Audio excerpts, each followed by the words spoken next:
Hello guys, how are you all? I hope so you all are fit and fine with all your family members and doing good with your studies. हम लोग आज एक chapter नया शुरू करेंगे जो कि अगेन मैंने आहुति बनकर देखा है और इस पोएम का इंट्रोडक्शन मैं आपको अपने लास्ट वीडियो में दे चुकी हूँ। तो चलिए आज हम लोग वो पोएम स्टार्ट करते हैं। मैंने आहुति बनकर देखा, पहले मैं रीड करूँगी पोएम फिर आपको बताऊँगी। मैं कब कहता हूँ जब मेरी दुर्धर गति के अनुकूल बने, मैं कब कहता हूँ जीवन मरु नंदन कानन का फूल बने।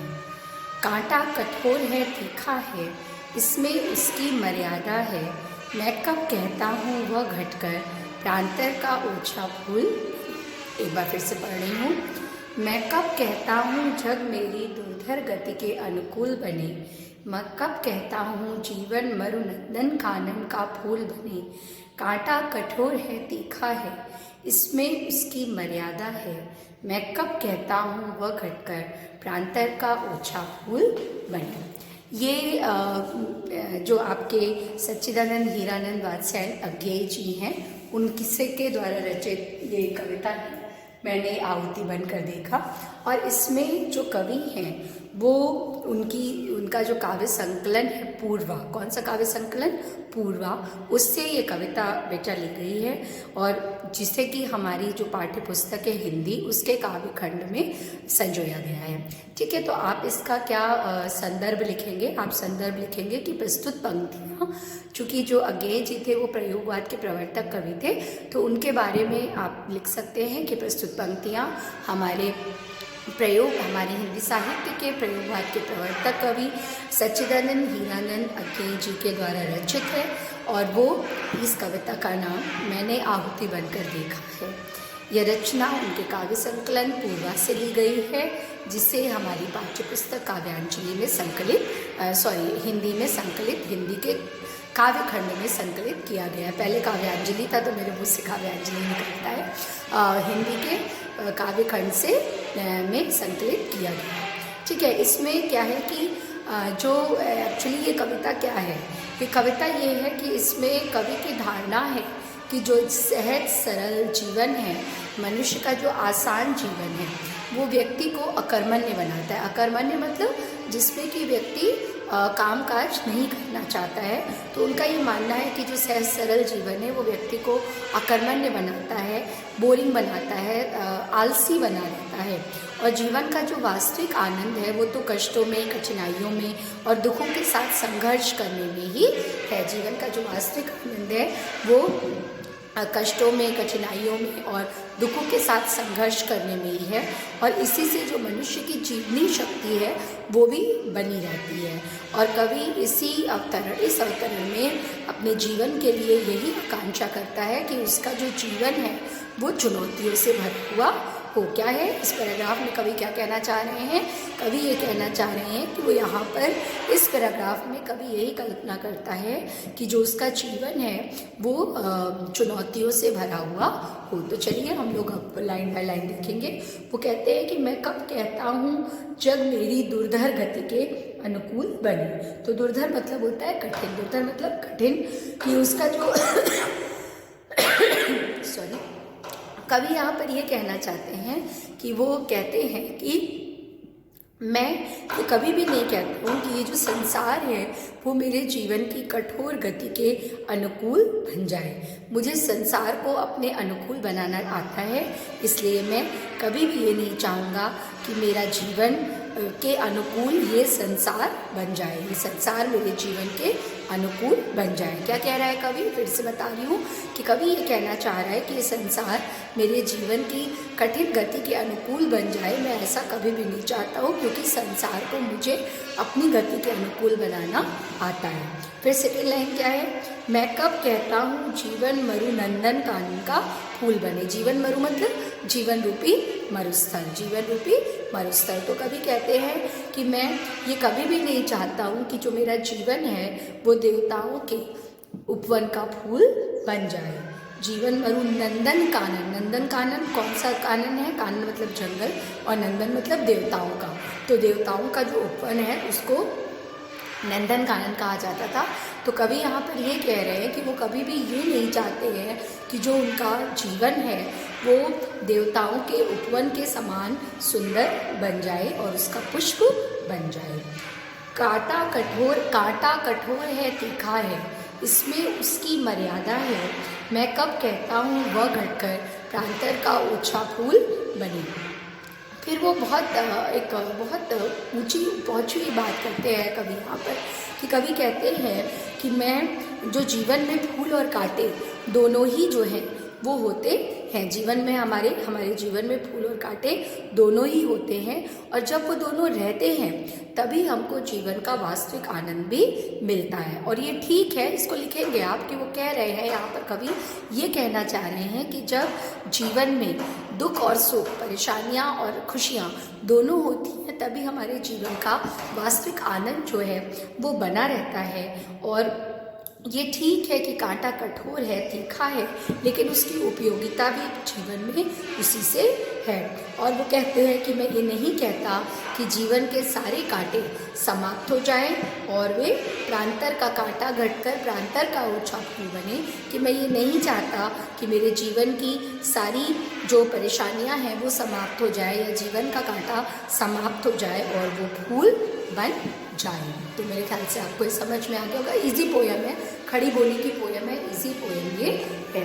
उसके बाद देखिए, मैं कब कहता हूँ मुझे युद्ध में कहीं न तीखी चोट मिले, मैं कब कहता हूँ प्यार करूँ तो मुझे प्राप्ति की ओट मिले, मैं कब कहता हूँ विजय करूँ मेरा ऊंचा प्रासाद बने, या पात्र जगत की श्रद्धा की मेरी धुंधली सी याद बने। देखिए क्या कह रहे हैं वो, कि मैं कब कहता हूँ मुझे युद्ध में कहीं न तीखी चोट मिले, मैं कब कहता हूँ प्यार करूँ तो मुझे प्राप्ति की ओट मिले, मैं कब कहता हूँ विजय करूँ मेरा ऊंचा प्रासाद बने, या पात्र जगत की श्रद्धा की मेरी धुंधली सी याद बनी।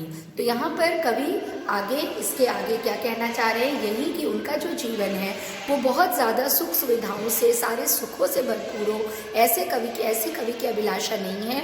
बल्कि वो क्या कहते हैं कि वो ये कहते हैं कि ये जो जीवन है ये तो वास्तव में एक संग्राम है, और इसमें व्यक्ति को अनेक चोटें और अनेक घाव तो सहने ही पड़ते हैं। हमारा जो जीवन है मनुष्य का, ये एक्चुअली मनुष्य के जीवन के लिए कहा जा रहा है कि कभी यहाँ पर कहते हैं कि जो हमारा जीवन है वो वास्तव में क्या है, वो जीवन रूपी संग्राम है। इसमें परेशानियाँ, मुश्किलें, मुसीबतें आती रहती हैं, तो इसके आने में परेशानी नहीं है। परेशानी तो तब होगी जब हम उनसे हार जाएंगे। तो वो क्या कह रहे हैं कि इस जीवन में हमको अनेक घाव सहने पड़ते हैं। तो वो कह रहे हैं कि मैं कभी भी नहीं कहता, पहली लाइन देखिए, कि मैं कब कहता हूँ मुझे युद्ध में कहीं न तीखी चोट मिले। तो कौन सा युद्ध? अब हमारा स्वतंत्रता संग्राम हमने जीत लिया, भारत का स्वतंत्रता संग्राम, कोई ऐसी लड़ाई भी नहीं हो रही है जो हमको युद्ध में करनी है। तो किस युद्ध की बात यहाँ कवि कर रहे हैं? यहाँ पर कवि जीवन रूपी युद्ध की बात कर रहे हैं। तो कवि यहाँ पर क्या कह रहे हैं कि वो कह रहे हैं कि ये जीवन जो है वो एक संग्राम की तरह है, और मैं कभी भी ये नहीं चाहूँगा कि इस संग्राम में मुझे कोई भी चोट ना लगे। जब जीवन संग्राम में मैं कूद पड़ा हूँ तो भला चोटों से मुझे क्या डर होना चाहिए, अर्थात नहीं होना चाहिए। फिर वो कह रहे हैं, मैं कब कहता हूँ प्यार करूँ तो मुझे प्राप्ति की ओट मिले। फिर बहुत बड़ी बात वो कह रहे हैं, मैं ये भी कभी नहीं कहता कि मैं यदि प्रेम करूँ तो सफलता, असफलता, संयोग, वियोग, ये सब भी प्रेम में हमको सहना ही पड़ेगा। तो मैं कब कहता हूँ कि मुझे ये परेशानियाँ प्रेम करने में ना हो। जब मैं प्रेम करूँगा ही तो फिर उससे घबराना कैसा। मैं कब कहता हूँ विजय करूँ मेरा ऊंचा प्रासाद बने। फिर वो कहते हैं कि मैं ये भी कब कहता हूँ कि मैं अगर जीवन में सफलता प्राप्त करूं और विजय करूं, अगर मुझे जीवन में कहीं विजय प्राप्त हो तो मैं ये भी नहीं कहता कि सदैव मुझे ही विजय मिलती रहे, और जीवन में जो मिलने वाली पराजय है उसका भी अपना महत्व है, और केवल विजय पा करके और ऊंचे महल का निर्माण करना ही मेरी कामना या मेरी इच्छा नहीं है। बल्कि मैं ये जानता हूँ कि पराजय या जय दोनों का स्वाद जो है वो जीवन में मनुष्य को चखना ही पड़ता है। या पात्र जगत की श्रद्धा की मेरी धुंधली सी याद बनी।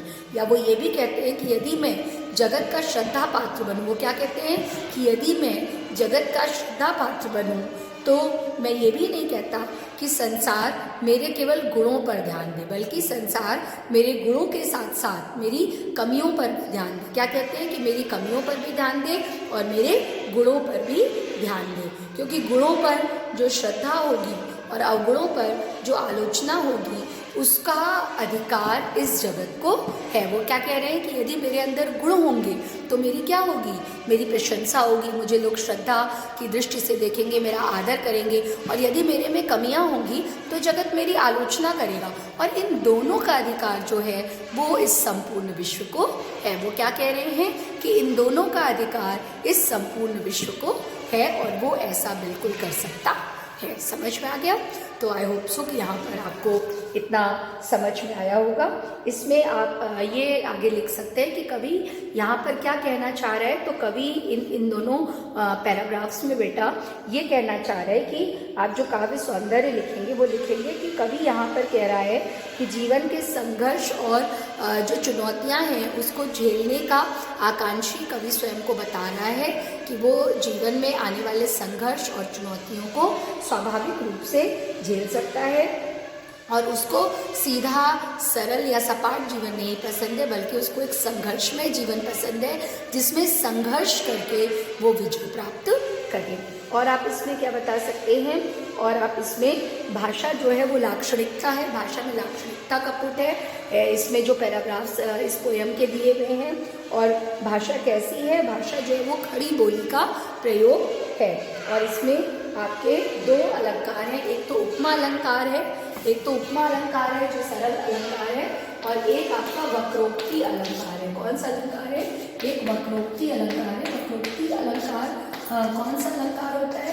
इसमें क्या मतलब है? वक्र धन उक्ति। इसका मतलब क्या है? वक्र मतलब टेढ़ा और उक्ति मतलब कथन।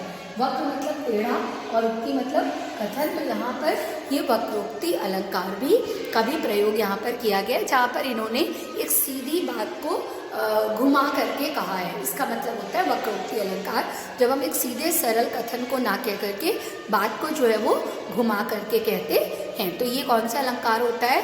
वो वक्रोक्ति अलंकार होता है। ठीक है, समझ में आ गया?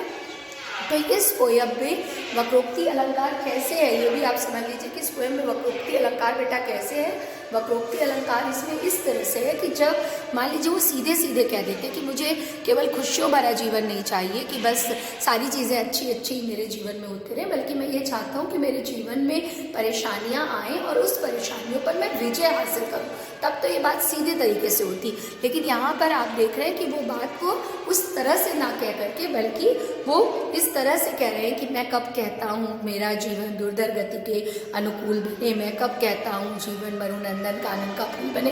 तो वो इस तरह से बात को घुमा करके कह रहे हैं। तो जहाँ पर भी हम बात को घुमा करके कहते हैं दैट इज वक्रोक्ति अलंकार। कौन सा अलंकार? वक्रोक्ति अलंकार। समझ में आ गया? तो चलिए इसका एक पैराग्राफ हम अभी और देखेंगे।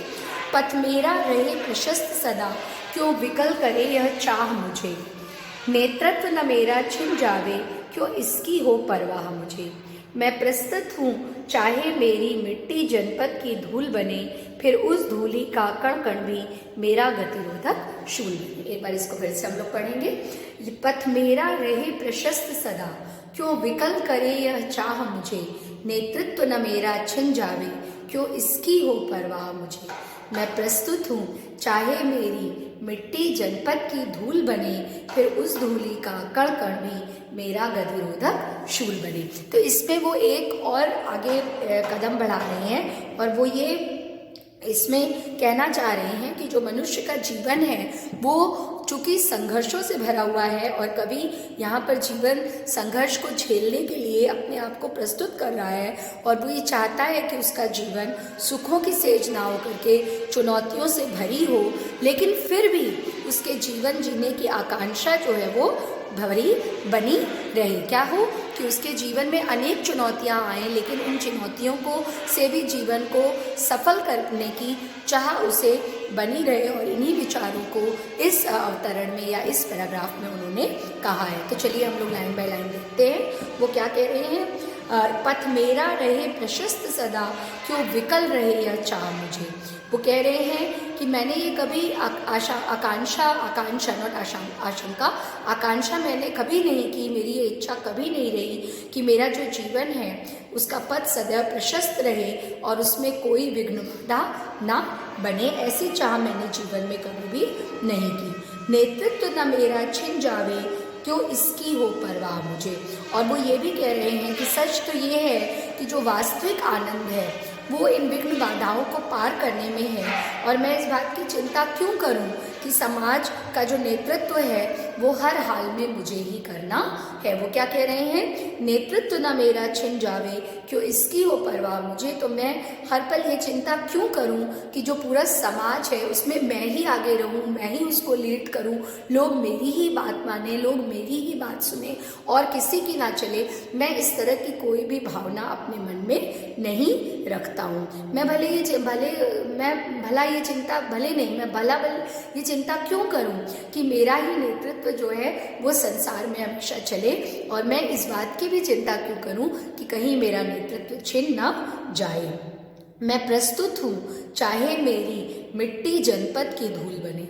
और वो यहाँ से, अब अभी तक तो नहीं था, अब यहाँ से वो लाइन है जो वो चाहते हैं। अभी तक वहाँ तक की पंक्तियाँ थी जो वो नहीं चाहते थे। अभी तक कौन सी पंक्तियाँ थी, अभी तक वो पंक्तियाँ थी जो वो नहीं चाहते थे, लेकिन अब वो पंक्तियाँ हैं जो कि वो अपने जीवन में चाहते हैं। तो वो क्या कह रहे हैं कि मैं तो ये चाहता हूँ कि मेरा जीवन जो है वो संघर्ष को झेलते हुए, भले ही जीवन रूपी संघर्ष को झेलते हुए मेरा जो अस्तित्व है वो बिल्कुल चूर चूर हो जाए, वो चूर्ण हो जाए और मैं इस मिट्टी में मिल जाऊं, लेकिन उसी धूल का एक एक कण जो है वो मेरी आबाद गति को रोकने वाला कांटा बन जाए। फिर से ध्यान सुनिएगा कि वो क्या कह रहे हैं, मैं प्रस्तुत हूँ चाहे मेरी मिट्टी जनपद की धूल बने।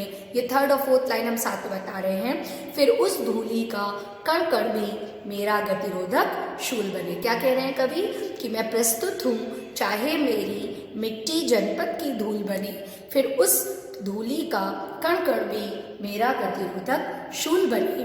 तो यहाँ पर कवि ये कह रहे हैं कि वो ये चाहते हैं कि भले ही उनका अस्तित्व इस जीवन की परेशानियों से, मुसीबतों से घिर करके चूर्ण चूर हो जाए और उस मिट्टी में वो मिल जाए, लेकिन फिर उसी धूल का एक एक कण उनकी आबाद गति को रोकने वाला जो है वो कांटा बन जाए, और मैंने अपनी आँखों से ये मैं देखूं कि भले ही उन आंसुओं को भले ही वो परेशानियां मेरे जीवन में आए, लेकिन मैं उन परेशानियों को जीत करके अपने जीवन में आगे बढ़ जाऊं। क्या करूं कि मैं उन परेशानियों को जीत करके अपने जीवन में आगे बढ़ जाऊं। यहाँ कवि की यही इच्छा है। ठीक है, समझ में आ गया।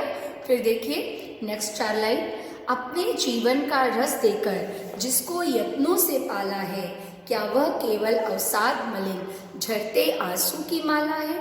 वे रोगी होंगे प्रेम जिन्हें अनुभव रस का कट प्याला है, वे मुर्दे होंगे प्रेम जिन्हें सम्मोहनकारी हाला है।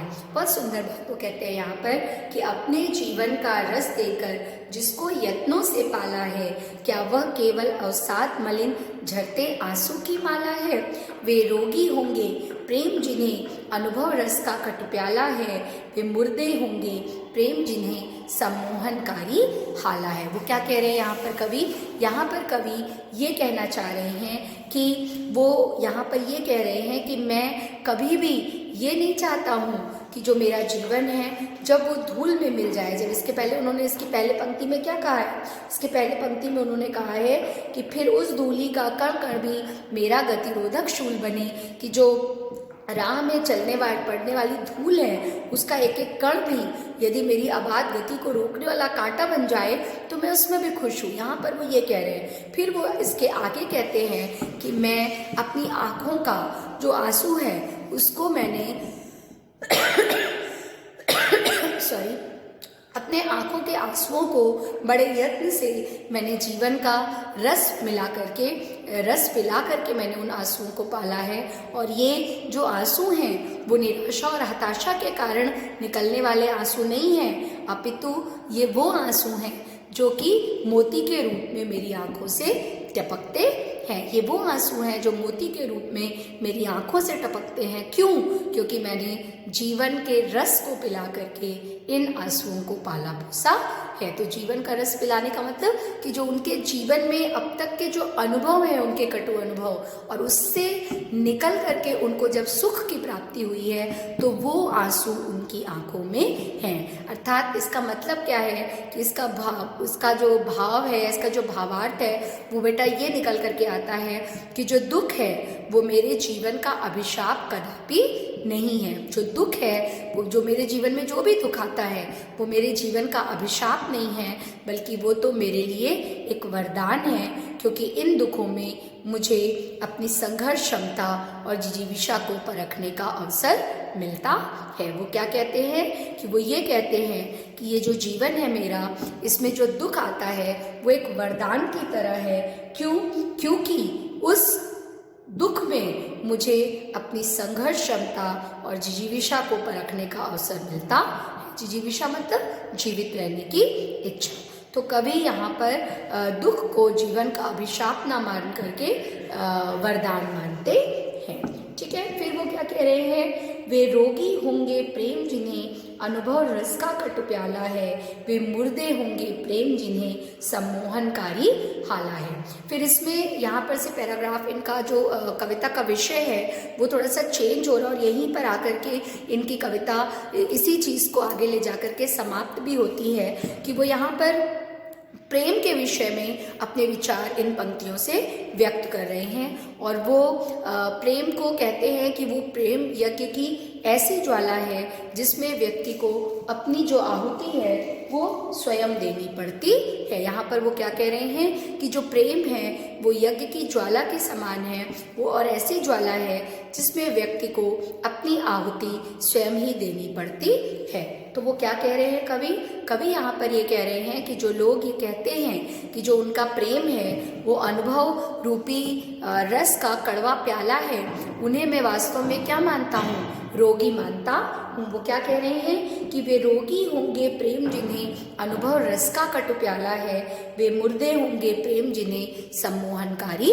हाला है। तो पहली लाइन कि वे रोगी होंगे प्रेम जिन्हें अनुभव रस का कटु प्याला है, तो इसमें यहाँ पर वो ये कहना चाहते हैं कि जो लोग ये कहते हैं कि प्रेम उनके लिए अनुभव रस का कड़वा प्याला है, उनको मैं रोगी मानता हूँ। और जो लोग, उसकी नेक्स्ट लाइन कि वे रोगी होंगे प्रेम जिन्हें सम्मोहनकारी हाला है, तो हाला मतलब होती है मदिरा, कटु मतलब होता है कड़वा, विदग्ध मतलब होता है जल करके। आगे की लाइन में पंक्ति है, मैंने विदग्ध हो जान लिया, अंतिम रस पहचान लिया, तो विदग्ध मतलब होता है जल करके। ठीक है, तो वो यहाँ पर ये कहना चाह रहे हैं कि जो लोग प्रेम को, चेतना को लुप्त करने वाला, चेतना मतलब होश, हमारा जो होश है उसको लुप्त करने वाली सम्मोहनकारी मदिरा के रूप में देखते हैं, सम्मोहनकारी हाला के रूप में देखते हैं, उन्हें वास्तव में मैं क्या मानता हूँ? उन्हें मैं वास्तव में निर्जीव मानता हूँ। क्यों मानता हूँ निर्जीव?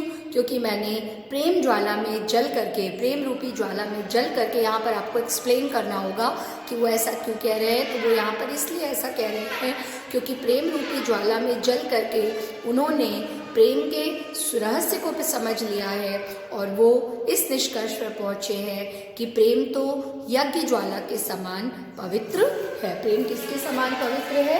प्रेम यज्ञ ज्वाला के समान पवित्र है। और वो यहाँ पर ये भी मान रहे हैं कि प्रेम की जो तपन है उसमें जल करके ही जो उनका मन है वो निष्कलंक है और पवित्र है, और उसे उन्होंने भुक्त भोगी होकर के पहचान लिया है। उन्होंने प्रेम की तपन में जल करके अपने मन को निष्कलंक होकर के और पवित्र होकर के पहचान लिया है कि उसे कोई भुक्त भोगी ही, जो स्वयं प्रेम करता है, वही यहाँ पर प्रेम को वास्तव में पहचान पाता है। तो कवि ने यहाँ पर प्रेम के पावन विषय को, प्रेम को पवित्र मान करके उसके पावन स्वरूप को कविता का अपना विषय जो है वो बनाया है।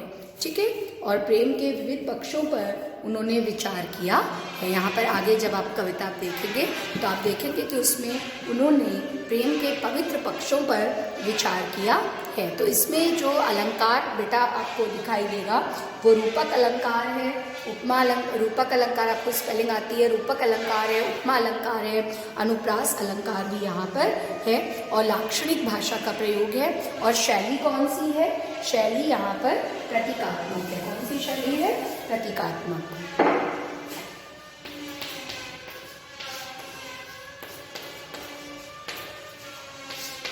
प्रतीकात्मक शैली का प्रयोग यहाँ पर कवि ने किया है। ठीक है, तो इसको आप इतना पढ़िएगा और फिर आपको इतनी पोएम समझ में आएगी। तो जो लास्ट की 8 लाइनें हैं फिर और आपको अच्छे से समझ में आएंगी। तो इतनी पोएम आप आज ज़रूर पढ़ लीजिएगा। ठीक है, थैंक यू।